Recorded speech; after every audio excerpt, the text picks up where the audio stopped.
பேசிட்டு சாப்பிட்டு பேசுங்க. இல்லை இன்னும் 2 வாய் சாப்பிட்டோம்னு சொல்லுங்கள். சூப்பராக இருக்குது, ஃபர்ஸ்ட் கிளாஸ். வணக்கம், நான் தான் Shabdina. Welcome back to Shabdina's kitchen. இன்றைக்கி நம்ம இந்த ஊருக்கு வந்துருக்கோம் பார்த்தீங்கன்னா பொள்ளாச்சியில் இருக்கோம். பொள்ளாச்சியில் எங்கே பார்த்தீங்கன்னா சுங்கத்தோப்பு கடை தான் வந்திருக்கோம். இங்கே சுங்கத்தோப்பு கடையில் ஏகப்பட்ட ரெசிபிகள் பண்ணியிருக்கோம். இன்றைக்கி நம்ம பார்க்க போகிற ரெசிபி என்னென்னா பொள்ளாச்சியோட ஸ்பெஷல், அதாவது கொங்கு ஸ்பெஷல் சொல்லலாம், அரிசி பருப்பு சாதம். இங்கே நாங்கள் வந்து பருப்பு சோறுன்னு சொல்லுவோம். அடிக்கடி வீட்டில் செய்யக்கூடிய டிஷ்ஷு. எதனாலன்னு பார்த்தீங்கன்னா சும்மா வீட்டிலேருந்து நம்ம அவசர அவசரம் எங்கேயாச்சும் வெளியில் போகணும் அப்படின்னு சொல்லும்போது வந்து இது வந்து இன்ஸ்டண்ட்டாக செய்கிற ஃபுட்டு. டேஸ்ட்டும் சூப்பராக இருக்கும். சரி, ஓகே. அந்த மாதிரி பண்ணுறதுனால இங்கே ரொம்ப ஃபேமஸ். அப்படிலாம் கொஞ்சம் மழை ஏதாச்சும் வந்துருச்சுன்னா அந்த மாதிரி அக்கேஷன்லாம் அதிகமாக செய்வாங்க. இந்த அரிசி பருப்பு சாதம் பார்த்தீங்கன்னா நம்ம வந்து நிறைய இடத்துல பண்ணியிருக்கோம். ஆனால் இருந்தாலும் இவங்க என்ன சொல்கிறேன்னா, சார் நீங்கள் மற்ற இடத்துல போய் பண்ணிக்கலாம் கொங்கு பெல்ட்டில், ஆனால் பொள்ளாச்சியில் நாங்கள் பண்ணுற பக்கம் வேறு. அரிசி வந்து ரேஷன் அரிசி போடுவோம், கடலை பருப்பு போட்டு பண்ணுவோம், தேங்காய் கொஞ்சம் ஆட் பண்ணுவோம். சின்ன பல்லு மாதிரி கொஞ்சம் தேங்காய் போட்டு சாப்பிடும்போது அந்த தேங்காய் ஃபீல் தெரியறதுக்காக வந்து தேங்காய் பீசஸ் போடுவோம். சரி. மற்ற பக்கம்லாம் பார்த்தீங்கன்னா பட்டை, கிராம், ஏலக்காய், வெள்ளைப்பூண்டெல்லாம் போட்டு பண்ணுவாங்க அரைச்சி. நாங்கள் வந்து சிம்பிளாக இது போட்டு பண்ணுவோம். வெறும் கடுகு, வெங்காயம், தக்காளி லைட்டாக வதக்கிட்டு அப்புறம் தண்ணி ஊற்றி கடலை பருப்பு போடுவோம். ஒவ்வொரு ஏரியாவில் ஒவ்வொரு மாதிரி ஒவ்வொரு பருப்பு போட்டு செய்வாங்க. எங்கள் ஏரியாவில் வந்து பொள்ளாச்சி சைடில் வந்து பார்த்திங்கன்னா கடலை பருப்பு போட்டு செய்வாங்க. நம்ம சாப்பிடும்போது அந்த கடலையோட ஃபீல் வந்து கடலை பருப்போட ஃபீல் நம்ம டேஸ்ட் தெரியும் நமக்கு. இதுக்கு தொட்டுக்க ஹைலைட்டான ஒரு முக்கியமான ஒரு வெங்காய சட்னி பண்ணுறாங்க. வெங்காய சட்னினா வெங்காயம் வதக்கி அப்படி பண்ணுறதுலாம் இல்லைங்க. சின்ன வெங்காயம், பச்சை மிளகாயும் புளியை மட்டும் போட்டு பண்ணுவோம். அதில் இடித்து பச்சையாக வச்சு சாப்பிடுவோம். அந்த காரத்தன்மை, புளிப்புத்தன்மை எல்லாமே சேர்ந்து வந்து நம்ம பருப்பு சாப்பாடில் போட்டு தேங்காய் எண்ணெய் மெயினாக ஊற்றி நம்ம சாப்பிடும்போது இந்த துவையில் கொஞ்சம் நம்ம எடுத்து வச்சு ஒட்டுக்க டேஸ்ட் பண்ணி சாப்பிடும்போது ரொம்ப அல்டிமேட்டாக இருக்குது, டிஃப்ரெண்ட்டான டேஸ்ட்டாக இருக்குது. எங்கள் ஏரியாவில் இது ரொம்ப ஃபேமஸாக நாங்கள் அடிக்கடி செய்யக்கூடிய டிஷ்ஷஸாக இருக்குது. வேறு மாதிரிங்க இது. சாதம் காரம் இல்லை, ஒரு மைல்டான காரம் இருக்கும். ஆனால் இந்த பச்சை மிளகாய், இந்த வெங்காயம் சேர்த்து சாப்பிடும்போது வேறு மாதிரி. இந்த ரெசிபி நம்ம பார்க்க போகிறோம். ஐம் ஷோர் டெஃபினட்டாக உங்கள் எல்லாருக்கும் ரொம்ப பிடிக்கும்.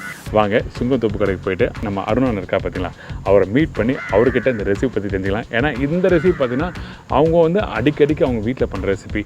இது ஏன் ரேஷன் அரிசி போடுறோன்னு பார்த்தீங்கன்னா பாலிஷ் இல்லாமல் ரேஷன் அரிசி வரும்போது வந்து நம்ம சாப்பிடும்போது வந்து அந்த அரிசியோட ஃபீல் தெரியும், தேங்காயோட ஃபீல் தெரியும், ப்ளஸ் வந்து அந்த கடலைப்பருப்போட ஃபீல் தெரியும். வாங்க, நல்ல ஒரு ஆம்பியன்ஸோட ஒரு சூப்பர் ஒரு ஏரியாவில் ஒரு ஃபேன்டாஸ்டிக்கான ரெசிபி பார்க்க போகிறோம். போலாமா? வாங்கலாம்.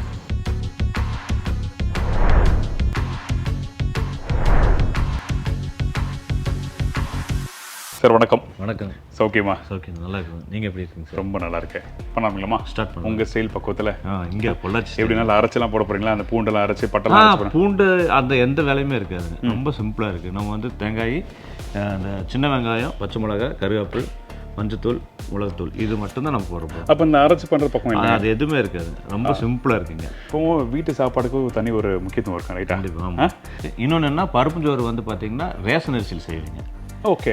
ரேஷன் அரிசியில் செய்யும்போது டாப் கிளாஸாக இருக்குது டேஸ்ட். ரேஷன் அரிசியில் பண்ணும்போது உங்களுக்கு வந்து உதிரி வருமா? நல்லா வருங்க உங்களுக்கு. ஏன்னா அது வந்து பாலிஷ் பண்ணாத அரிசி. ரேஷன் அரிசி வந்து நம்ம கவர்மெண்ட் கொடுக்குறனால அரிசி சூப்பராக இருக்குது. அதில் வந்து பருப்புஞ்சோறு செய்யும்போது அவ்வளோ டாப் கிளாஸ். இங்கே எல்லாருமே வந்து ரேஷன் அரிசியில் பருப்பு சாப்பாடு செய்யும். சூப்பர், ட்ரை பண்ணி பார்க்குறேன். பண்ணாமல் சொல்லமா? ஓகே, ஸ்டார்ட் பண்ணுங்க. இப்போ இந்த ரெசிபி தேவையான பொருட்கள் பார்த்துட்டு வந்துடுங்க. இப்போ வந்து பருப்பு சோறுக்கு வந்து தேவையான பொருட்கள் பார்த்தலாம். என்னென்னு பார்த்தீங்கன்னா அரிசி வந்து பார்த்திங்கன்னா 6 டம்ளர் அரிசி எடுத்துக்கலாம். கடலைப்பருப்பு வந்திங்கன்னா 1.5 டம்ளர் கடலைப்பருப்பு. சின்ன வெங்காயம் வந்து 1/4 கிலோ. பச்சை மிளகாய் வந்து 4லேருந்து 5 போட்டுக்கலாம், காரத்தை அந்த மாதிரி போட்டுக்கலாம். தக்காளி வந்து 5லேருந்து 6 வரைக்கும் போட்டுக்கலாம். மஞ்சத்தூள் 1 டீஸ்பூன் போட்டுக்கலாம். மிளகுத்தூள் 1 டீஸ்பூன் போட்டுக்கலாம். கல் உப்பு தேவையான அளவு போட்டுக்கலாம். கட் பண்ண சின்னதாக தேங்காய் வந்து கட் பண்ணி வச்சுருக்கோம், அது கொஞ்சமாக போட்டுக்கலாம். கடுகு வந்து தாளிக்கிற அளவுக்கு போட்டுக்கலாம். கருவேப்பிலை தேவையான அளவுக்கு போட்டுக்கலாம். கடலெண்ணெய் வந்து நம்ம ஃப்ரை பண்ணுறதுக்கு எவ்வளோ வேணுமோ அதுக்கு தகுந்த மாதிரி யூஸ் பண்ணிக்கலாம். சட்னிக்கு வந்து பார்த்திங்கன்னா ஒரு 20 சின்ன வெங்காயம் போட்டுக்கலாம், ஒரு 2 பச்சை மிளகாய் போட்டுக்கலாம். புளி வந்து கொஞ்சமாக எடுத்து புளிப்பு தன்மைக்கு தேவையான அளவு போட்டுக்கலாம். இப்போ தேவையான பொருட்கள் சொல்லிட்டீங்க. இப்போ நம்ம ஸ்டார்ட் பண்ணலாமா? ஸ்டார்ட் பண்ணலாம். கடலெண்ணெய் வந்து நம்ம வீட்டில் அதிகமாக யூஸ் பண்ணுறோம், அதனால் நம்ம கடலெண்ணெய் யூஸ் பண்ணிக்கலாம். ஓகே. அது என்ன தெரியல, கொங்கு பெல்ட்லேருந்து உள்ளே வந்ததுலேருந்து அதிகமாக வந்து கடலெண்ணெய் தான். கடலெண்ணெய் அதிகமாக யூஸ் அந்த புளி யூஸ் பண்ணுறதுல நல்லெண்ணெய். நல்ல. இதுக்கப்புறம் அதுக்கப்புறம் சின்ன வெங்காயம் போட்டுக்கலாம்.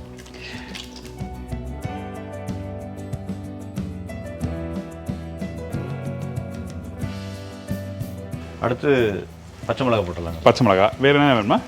இல்லை, கருவேப்பிலை போட்டுக்கலாம். இந்தாங்க, 2மே தந்துடுறேன், போட்டுருங்க.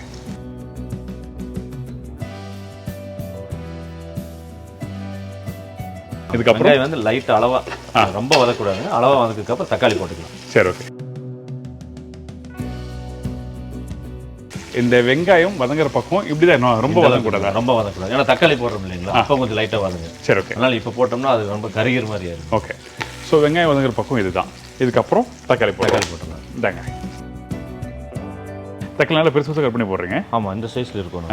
என்ன காரணம்? முழுசாக வெந்த பேர் முழுசாக காமிக்கிறதுக்கா? இல்லை, கொஞ்சம் நமக்கு சாப்பிடும்போது தெரியணுங்க. அது அப்படியே தக்காளி வந்து அந்த மேல் தோல் மட்டும் அப்படியே வரும். சாப்பாடு எடுக்கும்போது வந்து தக்காளி மட்டும் மேலால தனியாக வரும். அப்படி சாப்பிடுறது நல்லா இருக்கும். அப்படித்தான் வரணும். சும்மா தக்காளி போட்டதே தெரியாது, அரைச்சி போடக்கூடாது. சரி, நமக்கு தெரியணுங்க. அப்படியே சாப்பிடும்போது அப்படியே நம்ம பல்லில் அப்படியே படும்போது ஒரு தக்காளி இருக்குது அப்படிங்கிற மாதிரி தெரியும். ஓகே.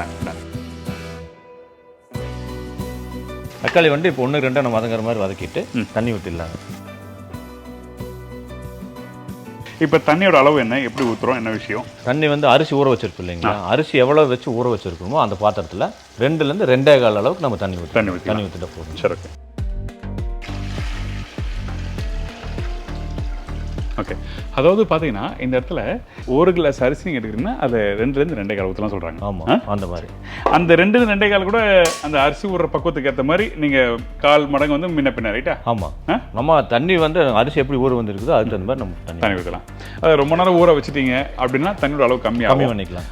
அதே டைமில் சீக்கிரமாக வேணும் அப்படின்னா அரிசி ஊறாமல் இருந்துன்னு வச்சுக்கலாம், கொஞ்சம் தண்ணி சேர்ந்து வைக்கணும். ஆனால் ஊற வச்சு பண்ணுறது கரெக்டாக இருக்கும். அது நம்ம குவான்டிட்டி ரொம்ப அதிகமாக பண்ணுறோம், அது பெரிய பண்ணுறோன்னா அப்போ தண்ணியோட அளவு கம்மியாக வரும். ஆமாம், அது தண்ணி கம்மியாக, பெருசு பண்ண தண்ணி கம்மியாகும். ரைட். சரி, இதுக்கப்புறம் நல்ல ஒரு கொதி வந்துருட்டுங்க. சரி, இப்போ வந்து பார்த்தீங்கன்னா இப்போவே மஞ்சத்தூள், மிளகுத்தூள், உப்பு போட்டு வச்சிடலாம். சரி, ஓகே. இந்தாங்க, மஞ்சத்தூள் எவ்வளோ போடுறீங்க? 1 ஸ்பூன் போடலாம். இதுக்கப்புறம் நீங்கள் மிளகாத்தூள் உப்பு எல்லாம் போட்டுருமா? உப்பு போட்டுடலாம். இந்தாங்க. யூஸ் நம்ம ஏற்கனவே வந்து பச்சை மிளகா காரத்துக்கு போட்டிருக்கோம். இது வந்து அந்த ஃப்ளேவருக்காக மட்டும் தான் யூஸ் பண்ணுறோம், ரைட்டா? ஆமாம். இல்லை வேறு எதனா ரீசன் இருக்கா? பச்சை மிளகாலே உங்களுக்கு காரம் இருக்குது, இதில் காரம் ஏதாச்சும் வேணும் அப்படின்னா நம்ம கொஞ்சமாக போட்டுருக்கோம், அவ்வளோதான். சரி, நாங்கள் உப்பு.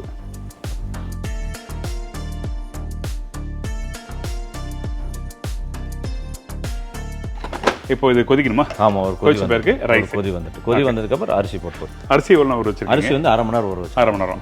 அரிசி வந்து எவ்வளோ சொன்னீங்க?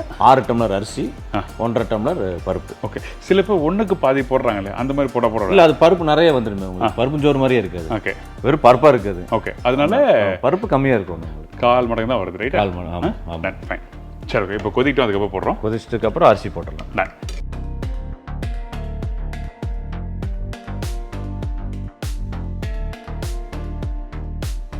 நல்ல கொதி வந்துருச்சு. இதுக்கப்புறம் இப்போ வந்து தேங்காய் போட்டுக்கலாம். கட் பண்ணி வச்சு சின்ன சின்ன பீஸு தேங்காய் போட்டுக்கலாம். சரி. தேங்காய் போட்டோன்னா என்ன ஆகுன்னா, நம்ம சாப்பிடும்போது வந்து பார்த்திங்கன்னா ஒவ்வொரு தடவை நம்ம எடுத்து சாப்பிடும்போது ஒவ்வொரு வாயிலையுமே வந்து நம்ம தேங்காய், இந்த பருப்பு இதெல்லாமே வந்து நமக்கு வந்து வாயில் படும்போது வந்து அது நம்ம டேஸ்ட் டிஃப்ரெண்ட் நல்லா இருக்கும். நம்ம எசென்ஷியலாக வந்து அந்த கடலை பருப்பு தேங்காயிலே இறங்கிருக்கும். ஓகே, சூப்பராக இருக்கும். தேங்காய் எந்த அளவுக்கு போடுறோமோ அந்த அளவுக்கு சூப்பராக இருக்கும், நல்லா இருக்கும்.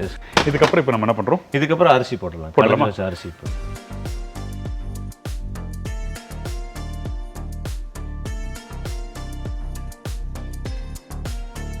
இது ஒரு கலக்கிட்டு இதில் நல்ல ஒரு கொதி வரணும். கொதி வந்ததுக்கப்புறம் குக்கர் மூடி போட்டு விசில் வச்சுட்டு 3 விசில் வர மாதிரி விட்டுடலாம். அப்புறம் ஓப்பன் பண்ணாங்கன்னா கமன்னு வரும். ஆனால் பருப்பு சாதம், பருப்பு சோறு சொல்லுவீங்க நீங்கள் எங்கள் பொள்ளாச்சியில் பருப்புஞ்சோறு தான். பருப்புஞ்சோறு. Okay done. ஸோ அப்போ கொதிக்கிட்டோம், அதுக்கப்புறம் பார்க்கலாம். ஸோ இது மாதிரி நீங்கள் கொதிச்ச பேருக்கு மூடி போடும்போது 3 விசிலா? 3 விசில் வந்ததுக்கப்புறம் ஆஃப் பண்ணிட்டோம்னா விசில் அடங்குறதுக்குள்ளே நம்ம அந்த வெங்காயம், பச்சை மிளகாய், புளியை போட்டு அதை போட்டு இடித்து வச்சிட்டோம்னா இது ரெடியாகும், அது ரெடியாகும்.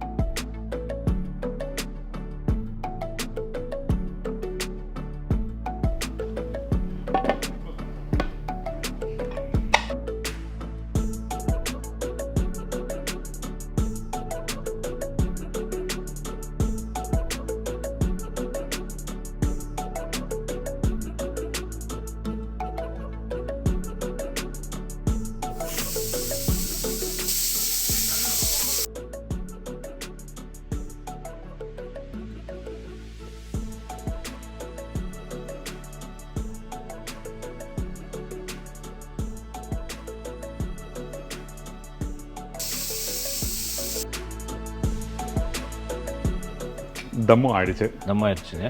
நீங்கள் சொன்ன அந்த வெங்காய சட்னி ரெடி ஆயிடுச்சு. பாருங்கள் எப்படி இருக்குன்னு பாருங்கள்.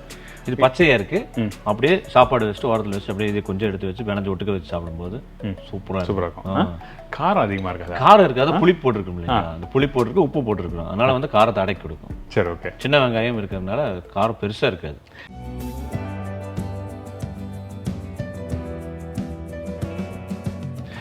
ரைஸ் நல்லா ட்ரை ஆயிருக்கு. ரைஸ் நல்லா வெந்துருச்சு, தண்ணி ஈரப்பதம் நல்லா வந்துருக்கு. அப்பா அந்த சாதம் வந்து உதிரியா நல்லா வருது.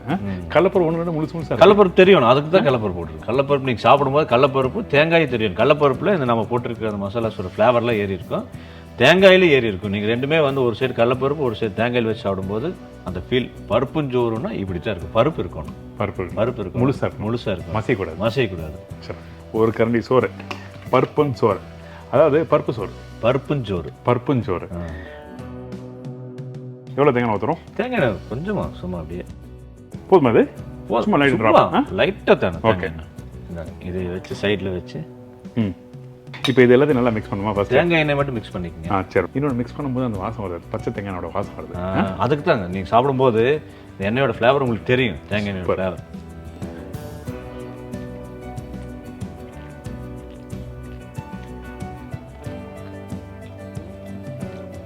சாப்பிட்டு பேசுங்க. இல்லை, இன்னும் 2 வாய் சாப்பிட்டோம்னு சொல்லுங்க. சாதம் வந்து நல்லா குண்டு குண்டா மோட்டா இருக்கா, அது கடிக்கும் போது அந்த கடலை பருப்பு சாஃப்டா இருக்குது. அந்த தேங்காய் பாருங்க, நறுக்கு கடிக்கும் போது சூப்பரா இருக்கு, ஃபர்ஸ்ட் கிளாஸ். இன்னொன்று அந்த தேங்காய் வாசம் நல்லா சூப்பராக ஊற்றி கொடுக்குது. அதுக்கு தான் தேங்காய் மேலே ஊற்றி நெய் ஊற்ற மாட்டாங்க. இதுக்கு தாங்க சொல்றாங்க கொங்கு பெல்ட்டில் எங்க பிரியாணி சாப்பிட்டு பாருங்க சொல்றேன்.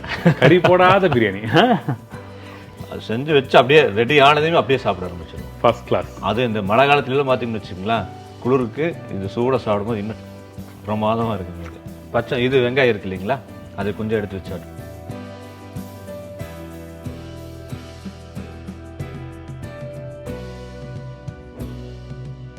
வேற மாதிரிங்க இது. சாதம் காரம் இல்லை, ஒரு மைல்டான காரம் இருக்கும்.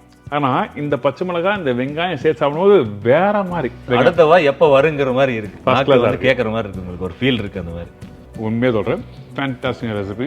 நான் அந்த சாதம் பர்டிகுலர் ரேஷன் கடை அரிசியில் பண்ணுங்க, அது வேற லெவல். கண்டிப்பா அதில் ஏன் சொல்றேன்னா, அந்த சாதம் வெந்த பிறகு தனித்தனியாக உதிரியா அந்த சாதம் பெருசா இருக்கா, அதோட அந்த கடலைப்பருப்பு கடிச்சு சாப்பிடும்போதோ தேங்காய் கடிச்சு சாப்பிடும்போதோ நல்லா சூப்பராக அந்த தேங்காய் மேலே போட்டு மிக்ஸ் பண்ணும்போது அப்பா சரியான வாசம். இது கூட என்னங்கன்னா கடைசியாக சாப்பிட்டு தயிர் ஊற்றி சாப்பிடுவோம். Very good, super. சாப்பாடு பருப்புஞ்சோறுக்கு தயிர் ஊற்றுவோம். தயிர் ஊற்றி சாப்பிடும்போது இதோட டேஸ்ட் எல்லாமே அதை அடிச்சிருங்க, இன்னும் சூப்பராக இருக்கு. பாதி கலை ஆயிடுச்சு, இன்னும் தரேன், இன்னும் நிறைய இருக்கு. எனக்கு உங்கள் நம்பர்லாம் கொடுக்கும் கண்டிப்பாக போல. சுங்கம் தோப்பு கடைங்க, நம்மளுக்கு கடை பேர். பொள்ளாச்சியிலேருந்து வந்தீங்கன்னா ஆலியார் ரோட்டில் வரும்போது வந்து 13 கிலோமீட்டர்ஸ் வந்தீங்கன்னா சுங்கம் ரோட் ஜங்ஷன், அதில் வந்து லெஃப்ட் கட் பண்ணி வந்தீங்கன்னா 1/2 கிலோமீட்டரில் ரைட் சைடில் இருக்குது. தோப்புக்குள்ளே இயற்கையாகவே அமைஞ்சிருக்கு உங்களுக்கு, அதனால தான் தோப்பு கடைன்னு பேர் வச்சுருக்கிறோம். இங்கே வந்து பார்த்திங்கன்னா ஹோட்டல் ரெஸ்டாரண்ட் ஃபுட் எல்லாமே கிடைக்கும். எங்களோட நம்பர் வந்து பார்த்திங்கன்னா 985-985-770. கான்டாக்ட் பண்ணுங்கள். ரொம்ப நன்றி சார், தேங்க்யூ. நன்றி. இன்றைக்கி பொள்ளாச்சியில் வந்து இந்த கடலை பருப்பு போட்டு பண்ணுற இந்த பருப்புன் சோறு வந்து எக்ஸலண்ட். பர்டிகுலராக இந்த ரெசிபி நீங்கள் வீட்டில் பண்ணும்போது மறந்துடாதீங்க. இந்த வெங்காயம் சட்னி, பச்சடி சொல்லுவீங்களா, சட்னி சொல்லலாம், சட்னி சொல்லிக்கலாம், சட்னி. ஸோ நீங்கள் அந்த சட்னியை தொட்டு சாப்பிட்டீங்கன்னா வேறு லெவலில் இருக்கும். பண்ணாதீங்க, பச்சையாக குக் பண்ணுறதுலாம் இல்லை, அப்படியே சாப்பிட நல்லாயிருக்கும். இதே மாதிரி நான் இன்னொரு நாள் இன்னொரு ஊரில் ஒரு புது ரெசிபி செஞ்சுக்கிறேன். நன்றி, வணக்கம். See you, bye, take care. Thank you.